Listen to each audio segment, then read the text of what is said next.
Hi, and welcome to my sewing room and my weekly UFO recap.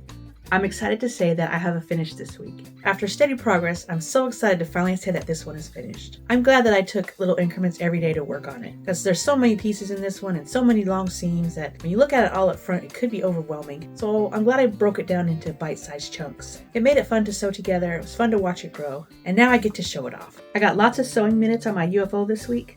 Most of them were on a Monday. Let me walk you through each day and show you what I got done on each day. On Wednesday, I knocked out 2 more long seams and I got the top section above the panel sewn together. That took me about 30 minutes. Thursday, I spent 25 minutes pressing the seams from Wednesday and pinned, sewed, and pressed 1 more long seam. On Friday, I finished up the last long seam on the left side section. Saturday was a no-sew day. I spent a lot of time playing around the house, working on house projects, but I didn't spend any time sewing. So Saturday I didn't add any minutes to my UFO, but Sunday I got back at it and I made the window section for my panel. I did that by sewing the top and the bottom section to the side sections. It took me about 20 minutes to line those up, pin them, sew them, and press. On Monday I had the day off from work for President's Day, and I spent a big chunk of time in the morning working on the project. I inserted the panel, I sewed the left and the right sides together to the center section, I added the borders, and I pieced some of the back. That took me about 3 hours. If you're interested in how I inserted the panel, come back tomorrow. I'll have a video coming out that shows how I did it, and it goes over some tips that can help make it a little bit smoother. I took a break thinking that was enough for the day and decided to head into town to do some errands and pick up some more white thread. But when I got back, there was still a lot of day left, so I decided to sew a little bit more. I decided to sew that last seam of my backing, and then when the backing was finished, I decided, hey, why not put it on the long arm to get it quilted? So I did.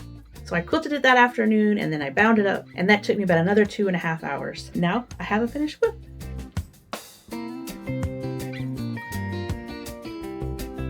So on Monday, I spent about 5.5 hours. That's way more than 15 minutes, but I got in a groove and I was excited to have this quilt finished. So I just kept on sewing. And I'm so glad I did, because it's still winter and I can put it out on display for the rest of winter. And it's supposed to snow this week, which is rare for us. I'm not sure if it really happened because it's 50 degrees and sunny outside, so we'll see what happens. But if I do get snow again, I'll take this outside and take pictures of it in the snow for a nice winter photo shoot. And if we do get snow, I probably won't have as many hours on my UFO next week because I'll be trying to make another snowman. So here are the basic stats for this UFO. The panels were purchased in April of 2022. I first cut them out in November of 2022. And a little less than 3 years later, I have a finished quilt. So it sat on the UFO list for a little under 3 years. It sure feels good to have this one finished. Since this one was finished on a Monday, and I still had one more day in the week to work on UFOs, I had to pull up another project. So I went to the random generator and pulled up number 30, which is my blue and purple Flying Dutchman quilt.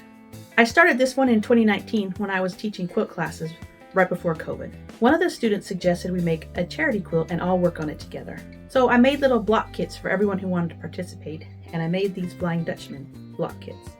I made them a little sample to show them how it got put together, and a couple of them took them home.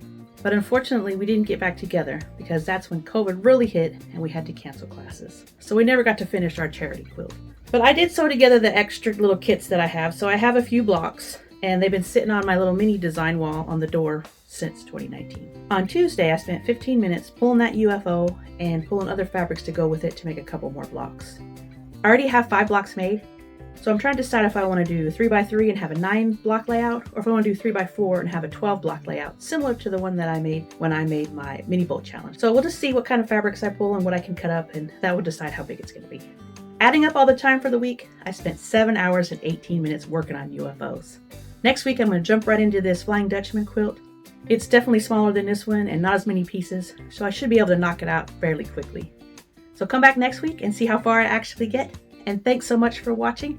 And until next time, happy sewing.